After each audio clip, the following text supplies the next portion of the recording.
Let's finish it. What is up, everybody? Welcome back to another edition of The Closing Pitch. My name is Spiker Helms, and this is a show about people, culture, and how to create a winning lifestyle. The brass was in the office today. It was fun. We had a few Rawlings representatives in the Tigers facility. Rawlings training facility, and then the Tigers headquarters is inside of that. But they were checking around the facility, seeing how everything was working, and I think we passed the test. I think so. They stayed a long time. Yeah. Talk to get them out. It's good to see those guys. By the way, I'm going to send you to Human Resources. I'm going to put in a... What did I do now? Because there's a long list. We won't get into it. What did I do now? So today, guys, what we're going to be talking about is aiming to be professional and aiming to look the part and be the part. And some of you are like, well, how do I know what to look like and be like if I'm not living in that culture or that profession, right? And colleges do a pretty good job to prepare you for the interview. Yeah, they get you prepared to not totally fail right away. Like, that's literally all we talked about in college. Right.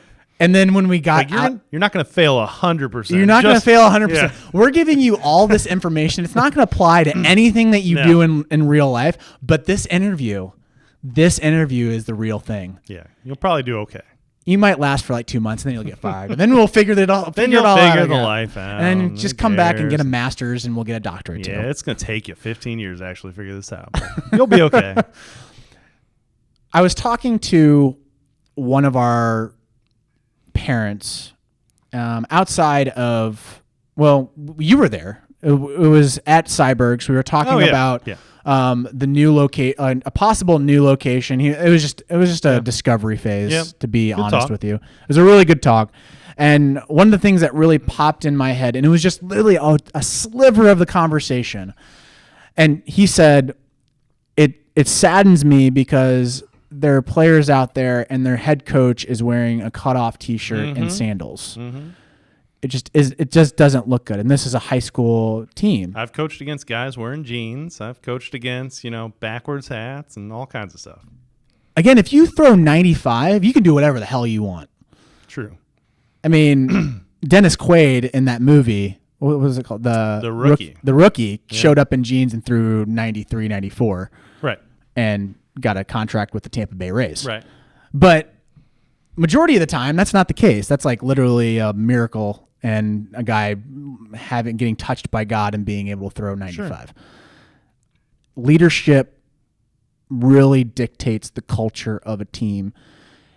And you'll be surprised that players can also dictate that culture unknowingly. Yep.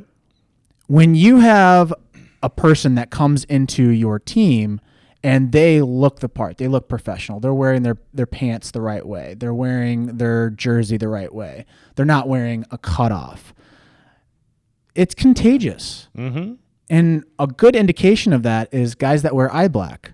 One guy that has eye black smears it down his face, everyone's like, man, he looks like a warrior, I'm going to do the same thing. He looks like a baseball player. Does it have a purpose? No, it has no purpose whatsoever. Yeah. I mean, honestly, is that really shielding your glare from the sun? Probably not. But hey, it looks cool. Same thing with the tape around your wrists. Yeah. The Oakleys, Remember the fighting necklaces? Yeah, those are awful. Yeah. Those did not look good. Would you be surprised if I was one of those guys? You wore that. I had two. I wore two. Of course. I wore. Yeah, I was a two. Did it balance you, Spiker? I felt more Yeah. balanced. Did you feel way more more balanced? balanced. Yeah.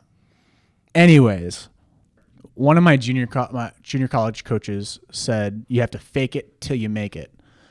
I honestly, when he first said that, I did not like that phrase one bit. But as I've gotten older, I really appreciate that phase because there's a lot of truth to that. It's the same thing. Like we had a phrase, and I've heard this through when I was in high school, college. I've kept using it forever. Look good, feel good, play good. And that's different for every guy, but it was something that we all kind of took to heart. It was like, dude, if I showed up looking sloppy, if my shirt wasn't tucked, if I, had one pant leg rolled up a little higher than the other, and my shoelaces were untied, and my hat was off and crinkly and everything else, I just kind of, you kind of felt like people were looking at you and judging like, dude, that guy looks like a slob. Like, what's going on? And then all of a sudden I kind of felt like that. And then I was like, dude, am I going to really, do you feel like you're going to play good that day? Like, not a chance. So that look good, feel good, play good is just kind of a part of that, looking the part. Like every tryout, one of our judging factors is what? The eye test. Mm-hmm. What does the eye test normally consider? Like, why does one guy get a 5, which is the top score, and one guy get a 1? Normally, it's appearance. It has to do with their stature too, but a lot of it's appearance. Do you look like a baseball player? Do you look like you care? If you don't, to me, and I'm sure we'll get down this route, but it all trickles down. I would say details. that'd probably be one of the most important aspects of the tryout. Well, you don't miss on it. Generally, the guys who have the 5 eye test can play a little bit, because if they're going to put enough attention into detail, into how they're dressing or caring enough about, this is what the top college guys, the high school guys, the pro dudes look like, they probably watch the game. They probably have an understanding. They're probably surrounding themselves around the game consistently. So now they know what to look like. So they probably have played a lot. It all works together. I try to put myself back in that mindset of like when I was their age when looking at a tryout, and I had confidence, but there's some uncertainty. There's a lot of nerves going into a tryout. But what I could always rely on was I knew that I was going to look the part, and when I put my uniform on, it felt like I was on top of the world, because when I started looking, because players that are very competitive, when they get into a tryout, they're looking at who their competition is. They're sizing everyone up. Oh, yeah, they're sizing everyone up. What happens if you just look the part? Like, oh, damn, that guy looks good. It's half the battle. It honestly is. I mean, think about this. I'm sure there's a player or coach out there listening.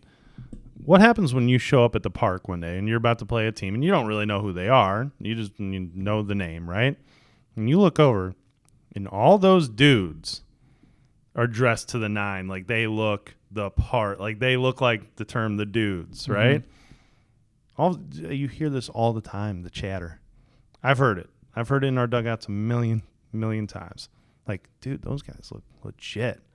You start psyching yourself out before, which then that's a whole nother story or podcast that I can go down and, I got to put a stop to that and change that real quick. But it's true. You show up to go play Vanderbilt.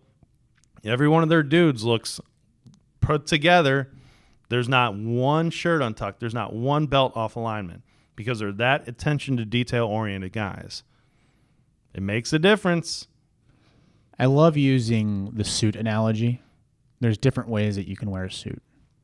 You can wear a suit to where it's very simple. You have a jacket, you have a tie, and then you have a button down, and then you have nice slacks, then you have nice shoes. Then there's another level up where I can add a 3-piece suit into that. Then I can add in a chain. I can add in a pocket square. Mm-hmm. I can start leveling all the way up.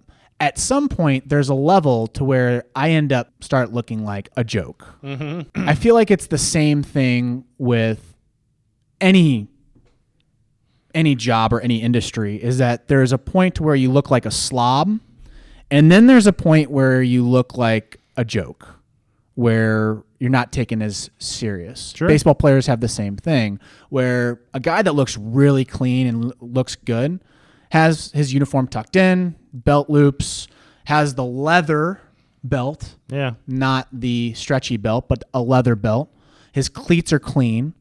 He maybe has a little bit of swag, has the TV tape, or has some eye black. But then you start adding in the pit vipers. You start adding in the multiple batting gloves in the back pocket. You start having the shields. You have the Evo shield. It gets to a point where, you just spend a lot of money. Yeah, then you just care about the gear and everything else, and not your game. Yeah, because looking the part, which is aiming to be professional, and not looking the part, going over the top, and you still can't back it up, that's a problem. You want to be in that spectrum of, I want to be right in the middle of sloppiness and too much swag. To me it bears down in one simple thing. It's the pride. You're a brand in and of itself. Your team's a brand, right? Mm-hmm. Your appearance says a lot about you. Your appearance says a lot about your pride of yourself. Whether you're a coach, whether you're a player, it all says something, right? If I'm a coach and I'm sitting down in the third base dugout with my shirt untucked and my belly hanging out, or I got I look terrible, like I just don't give a crap. What appearance does that say? What does that say? What does that say about my pride? I could be the best coach in the world. Maybe that person is. What does it say? To me, no offense, but it says I don't really care enough to do that. And if you don't care enough, I've said it a million times, it's a trickle-down effect. If you don't care about that, you're probably not going to care about going the extra mile for your players. You're probably not going to – that practice is going to end at an hour. It's not going to go any further. I'm not sticking around. I got other things to do. You're not going to care about the tiny details of a player's swing. You're not going to go that extra mile because you're not a detail-oriented person. You're not taking pride in that area. It's no different than your swing. It's no different than your throwing motion. Same for players. If you're going around looking slobbish and not really caring about it and being like, man, whatever, coach, that doesn't matter. That doesn't put runs up on the board. Yes, it does. 100% does, because it's all collected. That's why I'm worried, because I feel like it's shifted to 60% of the people that I see, they don't care about how they look. Then you have the 40% that are doing it. It used to be, I hate to say it, back in my day, you're starting to see this shift of like a lot of sloppiness out there, which is concerning. I don't even like, all the accessories are great and cool, and that's fine if that's what you're into, and that does play a part in it. But it's just the simple, like, you ever heard like this is how attention to detail like the Marines or the Army guys are. They like literally have to make their bed a specific way every morning. They get graded on it, so like there can't be one crease out, right? Do you think that translates to how their performance is in the battlefield or whatever they're doing? 100%. Because if you're going to care that much about that little thing, then you're going to care that much about everything you do. It 100% translates. Well, in Pro Bowl, the first thing that I learned really quickly, because I played for the Kansas City T-Bones and the American Association, and we had a number of major leaguers that were on our team and a number of AAA guys. And I came in and I walked out on my first day, and one of the vets came over and he was like, what you doing? I was like, oh, well, Ray, I'm out here about to warm up. And he's like, with those shoes? It's like, what are you talking about? He's like, I wasn't going to say anything for BP or anything, but looking you up and down, you look like a slob, man. You need to go back up there and clean those cleats. And I looked down and like my cleats were filthy dirty. Yeah. I was like, so how do we clean them? He's like, I've never cleaned cleats before. Scrubbing bubbles. He's like, look, it's scrubbing bubbles, man. Scrubbing bubbles, cloth, and there's a brush up there for you. And make sure you get the dirt in between those metal. Yep. And what happened is that every time that I got into the clubhouse, I really thought about how my locker was set up. I thought about how my cleats were lined up. It just changed my perspective totally. And like, I wasn't a slob by any means from a uniform standpoint, but he saw that your cleats are dirty and that doesn't jive with us. This is a show. You're entertaining those fans and you've got to look the part. You got to be a professional. And I've carried that into a lot of the things that we do here in the Tigers, like just little minute details. And some people might call, hey, that's vanity. That is complete vanity. No, it's caring about your skill set, and it's caring about what you bring to the table. It's like one of my favorite things that I've heard. We've mentioned Andy Frisell on here before. We listen to him. He talks about their weight room at First Form and how every single weight has to be positioned exactly the same way. If you see a piece of trash, you pick it up. You don't walk past it. If you see a mirror that has a smudge mark on it, you go get the spray and you clean it. It doesn't matter who it is, whether you're the owner of the company or the newly hired employee or just a friend there working out. It's that attention to detail that will translate over into everything you do.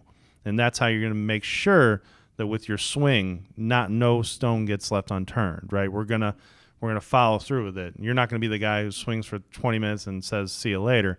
You're going to be the guy who's working at it, the small details. Same thing as you translate into your job. You're going to be the guy that probably puts in the extra effort to make sure that the job's done correctly, not just finished, because there's a difference. You can finish the job, might not be right. You finish the job while putting in way more attention to detail. Now it's correct. That's and some people are like, well, that's crazy. Like, just because my shirt's like slightly untucked? Yeah. Look at your results. I love it when people say that about the details. And they're like, oh my God, that guy's crazy. Like he pays attention to how the weight looks. Mm-hmm. And he pays attention to how if there's a smudge on the mirror, what does Andy's bank account look like compared to you? Now, let's not even talk about bank account. Sure. Let's just talk about company. He just built a whole culture around this whole idea of a supplement. Yep. But it is true. It is true. And, I don't know how many games I've coached or played in throughout my life, but it's funny. I could probably walk out to a baseball diamond and have a fourplex. And I could probably walk around before all those games started, having not literally seen either team warm up or do anything. I bet you I call 80% of those games. I swear to God. I bet you I call who wins on a youth level, not at a college level. It's a little different, but definitely without having. Don't tell me their names. Don't tell me anything. Don't tell me a reputation. Don't tell me anything about it. I bet you I'm calling 80%. Do you think you could call the game by just looking how they walk into the ballpark? Yeah, I'm pretty good on tryouts just because I've seen it. Yeah, it's trends, and it truly does work that way. It's I don't know if it's wrong, but it's it's how it is. That it's what's true, and it says a lot. Your appearance, like I've heard college coaches talk about this is totally different, but it's like college coaches have walked away from recruits because of that. Well, they might have seen a million things right, and then they see one thing wrong, or they see your dad carrying your bag out and you're not. And the best is the guy that takes off his pants and wears the shorts and has the jersey untucked and walks out with flip flops. Yeah, shows up in Birkenstocks and shows up looking terrible. And I'm telling you, again, whether it's right or wrong, you might not like it. It's how it works. And they definitely will look at that, and that tells you a story. It really does, and it's a snapshot.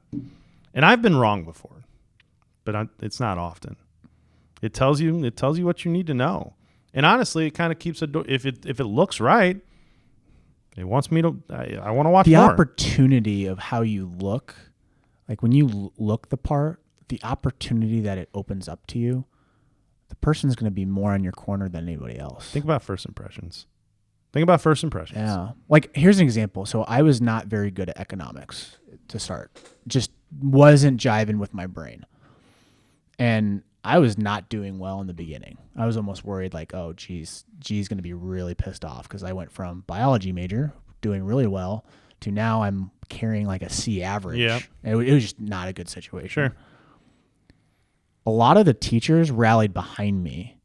And with this conversation that we're having now, my thought is maybe it's because of how I approached classes and how I looked in the class. I wasn't a prototypical athlete who was dressed down, flip-flops, sweatpants, 4 or 5 o'clock shadow. Sure.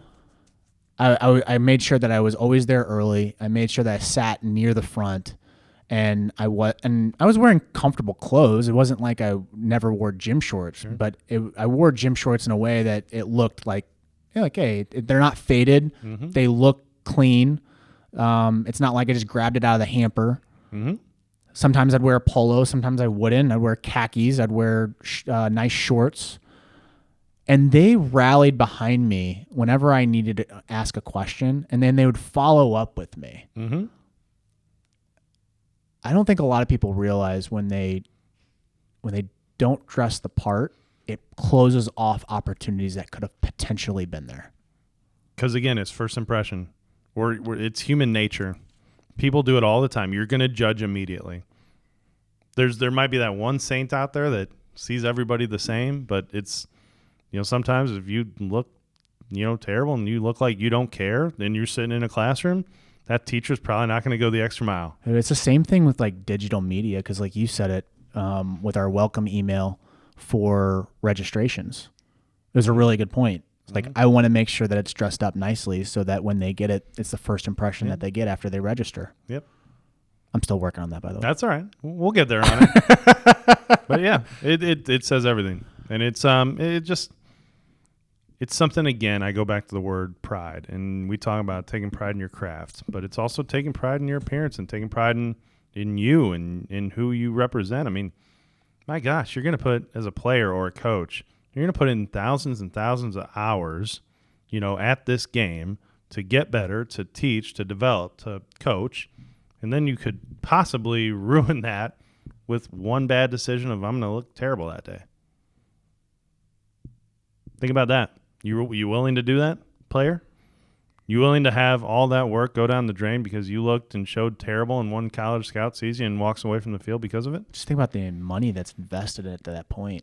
And then, like, it's going to sound, hopefully you guys don't take this the wrong way on the other end, but like, I'm thinking if I put myself in that shoes of the parent that just paid that amount of money to go to Grand Park or Lake Point, because I've seen kids do this. Mm-hmm. They're wearing their jersey untucked, their shorts are halfway down their butt, and then they're wearing sliders on their feet with dirty socks and dirty pants. I'd be really pissed off at that kid. Mm-hmm. I'm like, who the hell do you think you are? Mm-hmm. You're spending my money and you look like that, and I'm trying to provide a dream for you? Well, just unfortunately, for the most part, people don't understand that's the issue. They don't understand it's an issue. It's just kids being kids. It's just that quirky coach. It's just that guy. That's just Bob, That's just what he does. That's just what Bob does and whatever. They just don't. That's fine. That's all right. He's new age. Yeah. He's very new age. They just don't get it. But hey, again, you will at some point. That it might be down the road for you, the first job interview, and you don't show up looking appropriate. Do you not get a call back? You'll figure it out. Might be that, first really big, meeting, and you're the key presentation guy, and you show up looking silly. You don't get it. Also, guys, understand that we are not a perfect organization. Nope. 100%. 100%. And I can tell you that I have messed this up plenty of times. 100%, plenty of times. The power of the mic and talking, understand, like, we are in this learning process as much as you guys. Okay. And how I view this podcast and how I've always viewed this podcast is us giving recollection of what we see and how we can correct it. It's almost like a mini diary. Mm-hmm. That's our journal. It's a really good audio journal. And I actually go back and listen to our podcast. The oldest episodes that we've recorded, I've gone back and like, hey, what did I say here? What type of thing do I want to remember? And so I'll go back and I'll actually listen to it. So like, don't think that we're talking like we're on a pedestal or on Mount Vesuvius and saying, oh, you guys are doing it all wrong and being that old man river. It's just something that I want to change in the culture. And anytime that I see, like my teams that I had, the first year I let them wear shorts to the ballpark because I thought it was hot. I wanted to be more of a player's coach. I thought I was the cool coach, the cool guy. And then the second year I changed it to where you have to wear the same shorts. If you want to come to the ballpark, you have to wear the same shorts and you have to wear a Tigers dry fit, and then we can change in the dugout and get ready. But then when you leave the ballpark, you have to wear your uniform out of the ballpark. Yep. So, guys, that's closing pitch. Sorry. I'm Tiger interview series closing pitch. Right. I keep on going back and forth. It's just taking pride in your craft, taking pride in yourself. Really, if you don't think that detail matters, you're wrong, because every detail matters. Every single detail and inch matters. I promise. And when you start to think about and care about that, you'll be very surprised at how much else now you're worried about. It'll translate over to anything that you're thinking of. You're not going to just half-ass everything. You're going to work through it. You're going to take your time. You're going to make sure that the job's done right. 30-second closing pitch from myself. Put me on the timer. Go. Ready, go. Another thing about this that caused me to do this episode and wanted to talk about it is that Coach Ballgame was here in St. Louis, and he is very big on details. He required all of us to actually tuck in our shirt for the actual camp, and he is a highly successful guy in the baseball world. And if you are baseball world, being able to have a successful business and being able to have fun with it and still bring a lot of value, it's very, very hard. It is extremely hard. It's a great job, great world, but it's extremely hard. And so kudos to Coach Ballgame and really giving us that idea to really talk about this. So that's my closing pitch. Guys, that is this episode of the podcast. Please subscribe. We have the Tiger Interview Series. That is another podcast that we have created. It is interviews of successful people inside of our organization. The last episode that we just recorded was with Rafael Lopez and Trent Limecooler. I really wanted to dive deep into the catching side of things. It was a huge deep dive into that. So if you are more interested in baseball and want to get practical advice in a long form type of content, they're about hour interviews. Please go over there and listen to it. Super valuable. I wish I would have had this knowledge, like talking, literally listening to high individuals that have been very successful in this game and being able to apply it to my game at a very early age. I wish I would have had that. So anyways, subscribe to the podcast, subscribe to our YouTube channel. Closing Pitch has its own YouTube channel, and Tiger Interview Series is under the Rawlings Tigers YouTube channel. So thanks again, guys, and we'll catch you in the next episode. See ya.